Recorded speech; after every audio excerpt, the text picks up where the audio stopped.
नमस्कार। आप सुन रहे हैं कहानी गोल्ड। आइए दोस्तों सुनते हैं वंदना शुक्ल जी की लिखी कहानी भूल। यह विवाह हम पिताजी के हट और खुशी के वास्ते कर रहे हैं, क्योंकि उनको कष्ट नहीं पहुंचा सकते। आशा है तुम मेरी विवशता समझोगी। तुम्हारा मनोहर। किस्सा यूं, वह जो बच्ची की उम्र में लड़की और लड़की की उम्र में औरत बना दी गई थी, उस औरत ने अपने पति से नाता उसी दिन तोड़ लिया था जिस दिन उसने अलमारी में बिछे अखबार के नीचे मुड़ी तुड़ी यह चिट्ठी पढ़ ली थी। और जिस दिन यह घटना घटी वह उस औरत के विवाह का दूसरा दिन था। वह औरत मेरी माँ थी। उस खूबसूरत औरत ने जिस पल यह चिट्ठी पढ़ी, अपनी कांपती चेतना पर संकल्प के छींटे दे देह को पति के सुपुर्द कर दिया। यह निर्णय उसकी जिंदगी की सड़क का एक असोचा अजाना दोराहा था, जहां उसे चुनना था अपना रास्ता, और उसने एक कठिन मार्ग पकड़ लिया था। वैसे यह कोई अनोखी घटना भी नहीं थी। कई औरतें तो इसी नियति को औरत होना समझकर जिंदगी काट देती हैं। माँ को उनके किसान पिता ने ब्याह के पहले गांव के सरकारी स्कूल में चिट्ठी और रामायण बाँचने लायक पढ़ा लिखा दिया था। इस दूरदर्शिता के मद्देनजर कि खुदा न खास्ता कभी ससुराल में दुखी हुई तो 2 शब्द लिख तो भेजेगी। इसकी प्रेरणा उन्हें गांव की अन्य बेपढ़ लड़कियों की कानों सुनी और आंखों देखी दुर्दशा से मिली थी। चिट्ठी यह पहली ही थी जो पढ़ी थी माँ ने, और रामायण पढ़ने की न फुर्सत रही न सुविधा।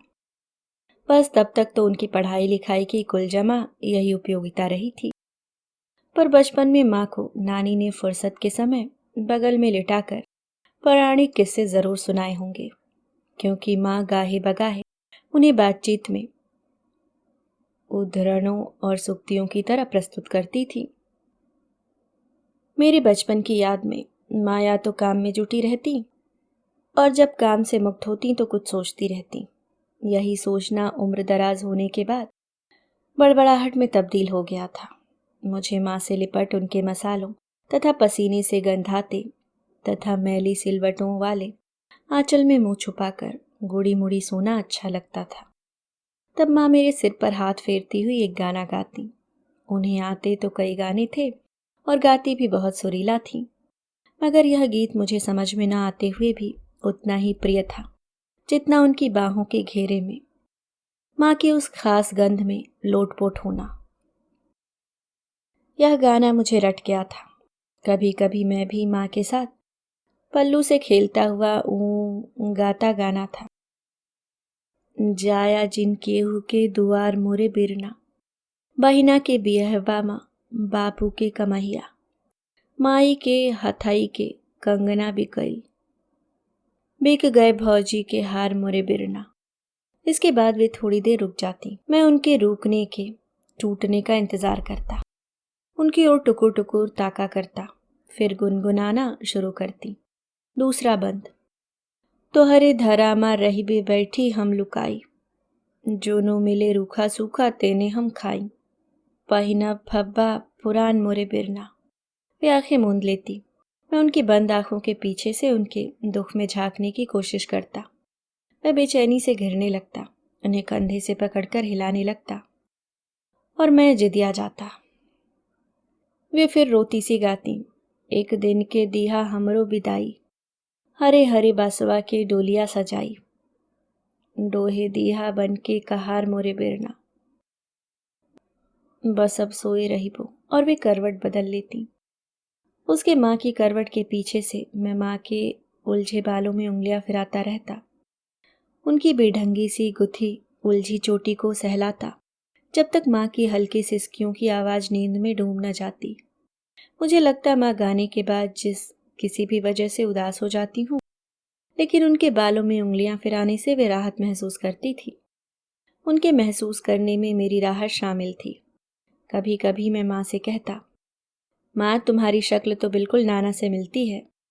माँ एकदम खुश हो जाती, भावातिरेक में कहती, हाँ सब कहते हैं, और जानते हो मुन्नू, बड़े लोग कहते हैं कि बेटी पिता पे और बेटा माँ पे किस्मत वाले होते हैं। अचानक जैसे बातचीत का तागा टूट जाता और वे फिर सोच के समंदर में डूब जाती। सच्ची? मैं उनकी इस कहावत पर अचंभे से पूछता। पता नहीं, कहकर वे काम में लग जाती। माँ के पास अपनी कहने को बहुत कम चीजें थीं। उसी कम में एक लोहे का बक्सा भी था, जिसके ढक्कन की नुकीली कटानों में से उसकी उम्र झांका करती। वह अम्मा के ब्याह का हम उम्र था और उनके साथ बतौर दहेज चला आया था। बक्से में उनकी ही तरह उदास इन्हें गिने कपड़े और कुछ एक चांदी या गिलिट के जेवरात रखे रहते थे। उस बक्से को माँ तभी खोलती जब कहीं बाहर विशेषता शादी ब्याह या किसी मेले उत्सव में जाना होता, अन्यथा बस रोज धूल झाड़ दिया करती उसकी। उसी पुराने बक्से में माँ की दो एक तस्वीर भी उतनी ही हिफाजत और विस्मृत सी रखी थी। उसमें माँ दो चोटी लाल फीते के साथ गुंथे, चंपई रंग, गोल मटोल चेहरा, मांसल जिस्म और बोलती मुस्कुराती आंखें मुझे एक अनजान सी लड़की लगती। लाख कोशिश करने पर भी मैं माँ के इस रूप को स्वीकार नहीं पाता था। मैं अचंभित हो कभी निश्चल हंसी हंसती उस बिंदास लड़की के जड़ चित्र को देखता, जिसके गुलाब जैसे चेहरे से खुशी और उल्लास झरझर रहा होता, और कभी माँ के उदास पीले चेहरे की असमय उगी बारीक झुर्रियों को, जिनकी सतह के नीचे नाड़ियों में गुनगुना रक्त धीमे धीमे बह रहा होता। मैं सोचता तस्वीरें शायद इसी फर्क को देखने के लिए खिंचवाई जाती हैं। यूनान इजिप्ट के पिरामिडों में हजारों वर्ष से सहेज कर रखी मम्मी की शक्ल में स्मृतियां मुझे मानव जाति की सबसे अप्राकृतिक और क्रूर कोशिशें लगी हैं। हाँ, मैं बात कर रहा था माँ की, पड़ोस की रजनी दीदी, जिनकी माँ को हम पूरे मोहल्ले के बच्चे बुआ कहते थे, के ब्याह के महिला संगीत में मैंने माथे तक पल्लू किए माँ को एक लोकगीत पर नाचते हुए देखा था। सच कहता हूँ, तेजाब की माधुरी, पुराने जमाने की हेलन, हेमा मालिनी, विपाशा विपाशा सब पानी भरती थीं माँ की लोच और उनके आंचलिक सौंदर्य के आगे। माँ की उस दिन वाली ताजगी और गुलाबी मुस्कुराहट पर मैं वारी वारी हो गया था। उस दिन चेहरे पर गुलाबी रंगत वाली मुझे माँ उस फोटो वाली लड़की से काफी मिलती जुलती लगी थी। आज तक उनकी उस बेफिक्र मुस्कुराहट को मैंने अपनी यादों की गिरह में बांध कर रखा हुआ है। कभी कभी माँ जमीन पर नजरें गड़ाए कुछ सोचती रहती, फिर कहती, मुन्नू हम कबहू सोचत रही बे कि लखन ने अपने भैया राम जी और महतारी सीता मैया को तो पूजे, उनकी 14 बरस सेवा शुश्रूषा किए, रघुकुल के वचन निभाए, पर लक्ष्मण जी की पत्नी उर्मिला की ना सोचे कि इतने दिन वो अकेली कैसे रही आबेगी महल में। अरे भरतार के बिना तो महल भी बन ही होते हैं, है कि नहीं। मैं मुंह बाए उनकी ओर ताकता रहता, कुछ न समझने की मूर्खता ओढ़े। बात की उम्र में मुझे लगा कि ये बड़ी बातें माँ भड़ास की तरह निकाला करती थीं, जिनकी ज़रूरत पहले मेरी उपस्थिति हुआ करती थी और बाद में दीवारें, देहरी, खिड़कियां, ज़मीन वगैरह कुछ भी। हाँ, वे यह भी कहती, देखो ज़रा भीष्म पितामह धर्म निभाने भालों पे सोए रहे, पर अम्बा के साथ कितनी नाइंसाफ़ी करी बिन्ने, जे कैसी मर्यादा और धर्म रहे पुरुष के भाई। कहते हुए वे बुझ सी जाती। मैं उम्र के 40 बसंत पार कर लेने के बाद आज भी मौन हूँ माँ के इन प्रश्नों पर। माँ की सादगी में एक सौंदर्य था।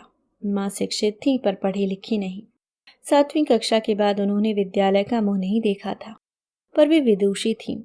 प्रेमचंद्र और शरदचंद्र उनके प्रिय लेखक थे। उस वक्त तक मैंने हिंदी वर्णमाला और मात्राएं सीखी थीं और किताब के शीर्षक में अक्षरों को जोड़ जोड़ कर पढ़ना मुझे अच्छा लगता था। माँ इतनी बड़ी किताब पढ़ लेती हैं, मुझे यह अजूबा लगता था। एक बार अपने विद्यालय के पुस्तकालय से पिता फणेश्वर नाथ रेणु का मैला अचल उपन्यास ले आए थे माँ के लिए। मुझे अभी तक याद है कि उसे फुर्सत के मुताबिक किश्तों में पढ़ते वक्त माँ की बड़ी और खूबसूरत आंखों के कोर और पल्लू के छोर भीग जाते थे। मैं जानता था यह बात, कर कुछ नहीं पाता था। बस तब मैं माँ का पल्लू हथेलियों में कसकर भींच लेता और उनके बगल में बैठ जाता, उनसे सटकर चुपचाप। उस वक्त मुझे महसूस होता कि मैं कोई जीवट वाला पुरुष हूँ और माँ को निशब्द सांत्वना दे रहा हूँ। उनकी इस अज्ञात पीड़ा के लिए जो मुझे अक्सर उद्वेलित किया करती थी। मुझे बेहद जिज्ञासा बल्कि घुटन होती थी कि इस किताब में ऐसा क्या लिखा है जो माँ को रुला देता है, और यदि इसे पढ़कर रोना आता है तो माँ बार बार क्यों रोना चाहती हैं। रामायण के बालकांड और सुंदरकांड के दोहे चौपाइयाँ उन्हें मुखाग्र याद थे। उनके स्मृतियों का स्रोत खोजें तो निश्चित ही बचपन और वयस्क अवस्था का समय व्यतीत करना रहा होगा। हाँ, एक बात और, उन्हें लिखने का बड़ा शौक था। उस समय अंग्रेजी की 4 लाइनों की कॉपी आती थी, वे उसी में लिखा करती थी, 4 लाइनों के बीच में खूब जमा जमा कर। जब कॉपी भर जाती तो वे मुड़े तुड़े पल्लू में से खोलकर कुछ चिल्लर मुझे देती, जो हमेशा ही कॉपी की कीमत से ज्यादा होती। मैं बिना कुछ पूछे सरपट दौड़ जाता मोहल्ले के उस पवन किराना स्टोर की तरफ। दुकानदार 4 लाइनों वाली कॉपी और 2 गटागट की गोलियां बिना कहे मेरी छोटी सी हथेली पर रख दिया करता। मैं खुशी से उछलता कूदता गोली मुंह में दबाए आता। माँ मेरी प्रतीक्षा कर रही होती। यह हम तीनों के बीच मौन समझौता था। बचे हुए पैसे माँ नहीं लेती थी। अगली बार जब जाओ कॉपी लेने तब और ले आना गोली, वे कहती। मैं खुश हो जाता, पर अगली बार वे फिर उतने ही पैसे दे देती। माँ शब्दों का इस्तेमाल बहुत कंजूसी से करती थी। घर के कामकाज से निपट फुर्सत के क्षणों में वे रात देर तक लट्टू की पीली रोशनी के नीचे झुकी खूब मनोयोग से कुछ लिखा करती। न जाने क्या। बाद में पता चला कि वे रामायण के दोहे और चौपाइयाँ लिखा करती थी। उन्होंने एक बार यह भी बताया था कि उनके पिताजी उनसे रोज मुंह अंधेरे रामायण के 2 पन्ने लिखवाया करते थे। लिखावट सुंदर होने के बावजूद मात्राओं में गलतियां अक्सर ही कर देती वे। बाद में जब मैं उन गलतियों के बारे में उन्हें बताता और उन्हें दुरुस्त करने की बात कहता तो वे कहती, अरे रहने दे मुन्नू, गलतियां सुधारी थोड़े ही जाती हैं, वे तो बस हो जाती हैं, जैसे बच्चा किसी भी घर पैदा हो जाता है। माँ दार्शनिक भी थीं, अब सोचता हूँ। मुझे लगता है कि माँ ये शब्द कहकर उस सर्वज्ञात सर्वश्रेष्ठ ईश्वर को उलाहने भेजती थीं, लेकिन मेरी उम्र के उस कच्चेपन में उनकी यह दलील उन तमाम जवाबों में से एक होती जिनके सामने मैं कभी भौचक और अक्सर निरुत्तर रह जाता। मुझे बादलों की गड़गड़ाहट से बहुत डर लगता था। जब वे जोरदार गरजते मैं माँ या पिता से चिपक कर रोने लगता और कहता, भीतर चलो आंगन से, अब बारिश आने वाली है। तब पिताजी मुस्कुराते मुझे गोद में उठा लेते और कहते, देखो मुन्नू, जिस चीज से हमें भय लगता है उसे बार बार देखना और करना चाहिए, उससे भय चला जाता है। याद रखो, बारिश के भी कुछ नियम होते हैं। फिर एक कहावत जड़ देते, काली बदली हिया डराए, भूरी बदली जल बरसाए, या कलसा पानी को तचए, चिड़ैया नहाए धूर, चिड़िया ले अंडा चले तो बरसे भरपूर। और मैं बारिश से सचमुच निश्चिंत हो जाता। मुझे लगता माँ और बाबूजी अलग अलग कितने अच्छे सहृदय और परिपक्व हैं। कभी एक दूसरे से ऊंची आवाज में बोलते नहीं देखा उन्हें। एक दूसरे का दुनिया में सबसे ज्यादा ख्याल रखते हैं वे दोनों। लेकिन बाद में मुझे उनके इन गुणों से दहशत और घुटन सी होने लगी। जब मैं उन्हें साथ में कल्पना करता तो उनके वे गुण मेरे यकीन की जमीन पर तिनकों की मानिंद बिखर जाते। पता नहीं क्यों। मेरे लिए पिता किसी ब्रह्मज्ञानी से कम नहीं थे। मैं उन पर अगाध विश्वास करता, मन ही मन गर्व भी करता। मेरे लिए उनकी बात पत्थर की लकीर हो जाती थी। पिताजी संस्कृत के विद्वान, आदर्शवादी और धैर्यवान व्यक्ति थे। रात में खाने वाने से निवृत्त हो मैं, माँ और पिताजी आंगन में बैठे बातें करते। माँ बातें तो क्या बस हाँ हूँ करती, या पिताजी कोई प्रश्न पूछ लेते तो उसका जवाब दे देती। कई बार तारों भरी रात में पिताजी उस चौखूटे आंगन के बीच खाट पर लेटे होते और मैं खड़े होकर अपने छोटे छोटे पंजों से उनके पैर दबा रहा होता। तब पिताजी पौराणिक और रोचक जातक कथाएं सुनाते। माँ वहीं कच्ची लिपी हुई जमीन में बैठी होती। माँ के हाथ में ऐसे वक्त कोई बीनन छानन की थाली होती या ऊन का लच्छा, जिसे वे हथेलियों के बीच फंसाकर ऊन के गोले बनाया करती थीं।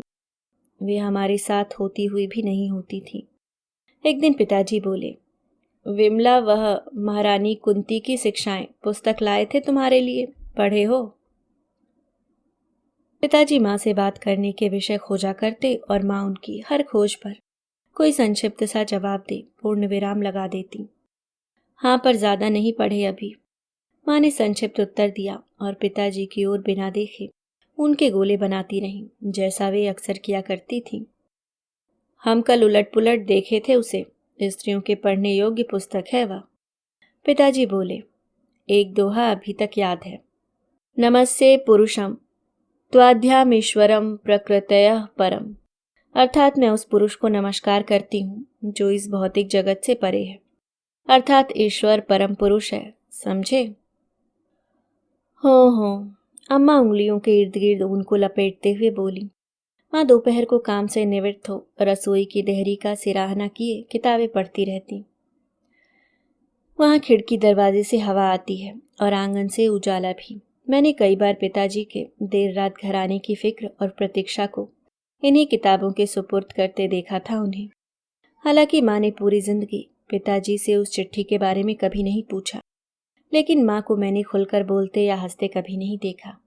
कुछ बातें थीं जो घून की तरह उनके मन को खोखला करती रहती, जैसे बेटी के ब्याह की जिम्मेदारी या मकान खरीदने जैसी कोई व्यवस्था न होने पर भी पिताजी ने एक निश्चित अवधि के जीवन बीमा की पॉलिसी ले रखी थी। वे नियमित उसकी किश्तें भरते, इससे गृहस्थी को अपने हाथ सिकोड़ने पड़ते। कहते थे कुछ सालों बाद पूरे 25,000 मिलेंगे, लेकिन उन 25,000 का क्या करेंगे इसका खुलासा उन्होंने कभी नहीं किया। माँ को पिताजी का ये दोहरा व्यक्तित्व अक्सर परेशान करता कि सादा जीवन उच्च विचार के हिमायती पिताजी को अच्छी भली घर गृहस्थी चलने के बावजूद धन जोड़ने की क्या आवश्यकता पड़ रही है। और शक की सुई फिर उस पीले से पुराने गोड़ी मुड़ी कागज यानी उस पौराणिक चिट्ठी के आसपास घूमने लगती। पिताजी का फंड का पैसा उन्हें रिटायरमेंट के बाद मिलने वाला था और पेंशन भी, यह माँ जानती थी। पिताजी माँ के लिए फिक्रमंद रहते, इसके बावजूद माँ को हमेशा पिताजी की आंखों में किसी दूसरी औरत का चेहरा दिखता रहता। माँ और पिताजी का कमरा एक ही था, जिसके किवाड़ रात में बंद हो जाते थे, लेकिन मैंने सुबह माँ को कभी इस फुर्ती और ताजगी से कमरे से निकलते हुए नहीं देखा, बल्कि इस वक्त भी उनके चेहरे पर एक तटस्थता चिपकी रहती, जैसे पूजा गृह से पूजा करके या कोई घरेलू काम की निवृत्ति पर होती थी। पिताजी जब शाम को जल्दी लौट आते तो माँ को लगता कि वे उन्हें सशंकित नहीं होने देने के लिए ऐसा कर रहे हैं, और जब कभी उन्हें आने में देर हो जाती तो माँ सोचती जरूर उस चिट्ठी वाली औरत से मिलने गए होंगे, पर कहती कभी कुछ नहीं, बस मुरझा जाती।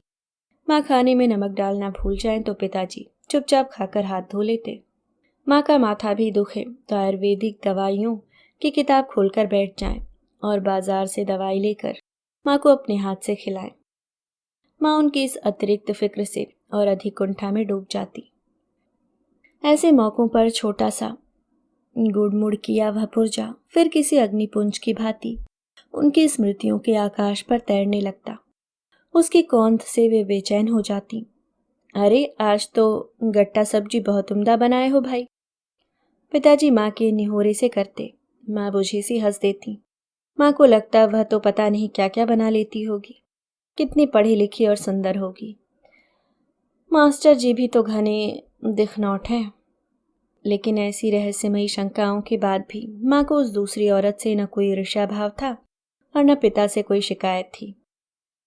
क्रोध आता तो खुद पर कि हमारे और संतान यानी मेरे लिए कितना बड़ा त्याग किए वे। कभी कभार जब मन अच्छा होता तो माँ अपनी एक कहानी सुनाती, अधूरी कहानी। मैं कुछ विकल्पों के साथ मनी मन उसे पूरी कर लेता। पिताजी की बात करते उनके गोरे चेहरे पर ललाई सी आ जाती। लाला, हमारा जमाना अलग था, तब नाई जाकर रिश्ते तय करने का युग खत्म हो रहा था और जमाना बदल रहा था। अब रिश्तेदारों के साथ भावी वर वधू को भी एक दूसरे को दिखाया जाने लगा था, पर देख लेने के बावजूद विवाह का निर्णय घर प्रमुख का ही होता।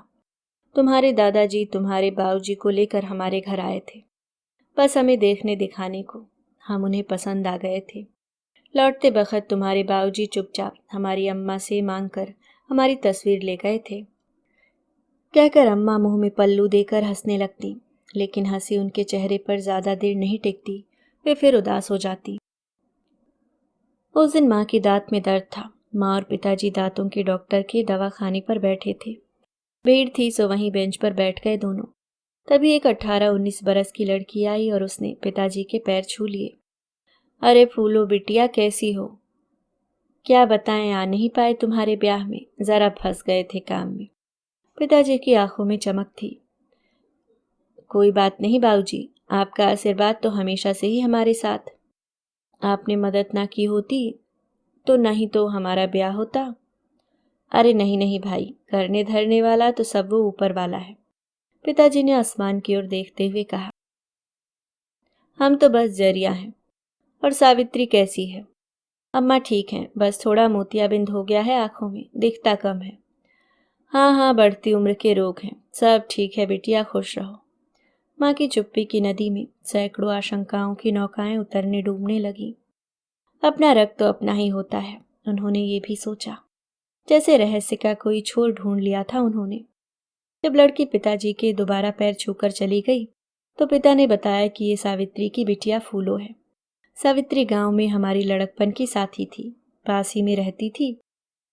संगे खेले कूदे पढ़े और बड़े हुए। उसके और हमारे पिता घनिष्ठ मित्र थे। जल्दी विधवा हो गई सावित्री बेचारी। उसने अकेली ही पाली है इसे। अभी कुछ दिन पहले ही इसका ब्याह कर दिए हैं वे। माँ को लगा किसी ने दिल पर रखी कोई विशाल चट्टान खसका दी हो। उनके शक ने अपना रास्ता, जो अभी कुछ पल पहले काफी लंबा दिख रहा था, बदल लिया। पर मंजिल अब भी धुंधली बल्कि अदृश्यमान ही थी। घर लौटकर माँ अपने लोहे का बक्सा खोलकर बैठ गई थी। उन्होंने उसमें से गुड़ी मुड़ी सी एक पोटली निकाली थी और उसमें से चांदी की एक हंसुली और 4 चूड़ियां भी, कि ये चीजें वे पिताजी के हाथ फूलों को भिजवाएंगी। पता नहीं कि वे इन्हें भिजवा पाई कि नहीं। एक दिन पिताजी नहीं रहे। माँ न रोई न चीखी, बस पिता की मृतदेह को अपलक देखती रही, शांत तटस्थ निर्भाव। हर रस्म रिवाज को माँ कर्तव्य की तरह निभाती थी और यह रस्म उनके लिए पहली और आखिरी थी। बड़ी बुजुर्ग चिंतित हो उठी। रात गहरात है, मरद जाए और महरी की आंखें सूखी कुइयां रहे। भारी असगुन है भैया जे तो। अरे कोई तो रुलाया दुल्हन को। पर माँ न रोई। औरतें पिताजी की यादें दिला दिलाकर थक गईं। तभी एक अधेड़ औरत आई और पिता से लिपटकर बुरी तरह रो पड़ी। गम खाओ सावित्री तनिक, जो होनी है उसे कौन टाल सकत है। औरतें पछाड़ मारती सावित्री को चुप करा रही थी। सावित्री, वही सावित्री जिसे लिखी चिट्ठी ने उनके और पिताजी के रिश्ते में ब्याह के पहले दिन ही विष घोल दिया था कि कभी सामान्य जीवन न जी पाए हम दोनों। सौत। माँ ने आंखें उठाकर एक पल देखा और नजरें झुका ली। पहली बार देखा था माँ ने सावित्री को। अरे सावित्री, अपनी बहनिया के रुलाओ तो सही कि मट्टी अपने ठिकाने लगे। औरतें सावित्री को उकसा रही थीं, पर माँ नहीं रोई तो नहीं रोई, मिट्टी भी कब तक रखी जाए। सो लोग बाग पिताजी की अर्थी को ले उठे। माँ कहीं से भी सदमे में नहीं लग रही थीं, बल्कि उन्होंने बड़ी परिपक्वता और धीरज के साथ वह सब किया जो विधवा औरत करती है। जैसे चूड़ियां उतारकर पिताजी की देह पर रखी, माथे का सिंदूर पोंछा, पिताजी के पैर छुए और पिताजी की अर्थी गली के नुक्कड़ तक देखती रही जाते हुए। उनके चेहरे पर वही शांति और भाव थे जो सुबह अपने कमरे से निकलते वक्त या किसी काम की पूर्णता के पश्चात होते थे। सावित्री माँ को पकड़कर घर के भीतर ले आई और माथे पर थोड़ा पल्लू खींच के बिठा दिया एक कोने में। माँ औरतों से घिरी बैठी थी चुपचाप। माँ भी सोचने की मुद्रा में बैठी थी, जैसे वे अक्सर अकेले में बैठा करती थी। चेहरे पर अब भी वही शांति और जड़ता थी। देवता थे माँ साहब तो सही में, किस्मत वालों को ही ऐसे मर्द मिलते हैं भाभी। सावित्री माँ के पास बैठी पुरानी यादें बटोर रही थी। हमारे बाबूजी और तुम्हारे ससुर पड़ोसी और पक्के दोस्त थे। जब तुम्हें पसंद कर लिए माँ साहब ने, उसी बखत हमारी महतारी अचानक नहीं रही। 3 छोरियों का ब्याह हमारे बाप पर आ गया। सो उन्होंने तुम्हारे ससुर तुम्हें ब्याहने की बात कही। तुम्हारे ससुर उनकी परेशानी देख तैयार हो गए और माँ साहब के साथ तुम्हारा ब्याह पक्का हो गया। हमारा ब्याह हमारे मामा ने लगा दिए कहीं और कहे कि लड़के की उम्र ज़्यादा है। 2 बरस के भीतर ही जब हमारी बिटिया फूलो 6 महीने की थी, हमारे पति चल बसे। अब तक तुम्हारे साथ माँ साहब का ब्याह हो चुका था, पर हमें खुशी थी कि माँ साहब को उनकी पसंद की पत्नी मिल गई। हमारे अपने तो सब छोड़कर चले गए, पर माँ साहब ने ही हमारी बिटिया फूलों का ब्याह किया। उसके लिए दहेज के पूरे 25,000 दिए। अंतिम सत्य सावित्री ने जो बताया, भूचाल आ गया माँ की दुनिया में जैसे। समूची पृथ्वी ही उलट पुलट गई उनके देह मन की। उन्होंने कहा, माँ साहब तुम्हें जी जान से चाहते थे भाभी, पर हमारे परिवार का दुख वह नहीं देख पाए, न ही अपने पिता की बात टाल पाए। इसलिए उन्होंने हमसे ब्याह करने की बेमन से हामी तो भर दी थी, पर तुम्हें न भूल पाए। तुम्हारे फोटो को खीसे में धरे घूमते थे पगलाए से। हमें भी दिखाए थे तुम्हारा फोटो। उन्होंने हमें बताया था कि तुम उन्हें बहुत पसंद थी, लेकिन हमसे शादी पक्की होने के बाद उन्होंने तुम्हें माफ़ी की चिट्ठी भी लिख भेजी थी, जो उन्होंने अपनी अम्मा को दे दी थी कि वे तुम तक पहुंचा दें। पता नहीं तुम्हें अम्मा ने वे चिट्ठी पहुंचाई कि नहीं। सावित्री की आंखें फटी रह गईं। उसे कुछ समझ में नहीं आ रहा था कि माँ को अचानक यह क्या हो गया। माँ बुरी तरह चीख रही थी, दहाड़े मार रो रही थी, हाथ पैर पटक रही थी, किसी के वश में नहीं आ रही थी। न जाने कहाँ से उनकी दुबली पतली देह में इतनी ताकत आ गई थी कि इतनी जनी मांसों से भी नहीं संभल रही थी। पर औरतें संतुष्ट थीं कि असगुन टल गया और माँ सदमे से मुक्त हो गई। अभी तक लोग बाग लौटे नहीं थे पिताजी का अंतिम संस्कार करके। अभी आप सुन रहे थे वंदना शुक्ल जी की लिखी कहानी भूल।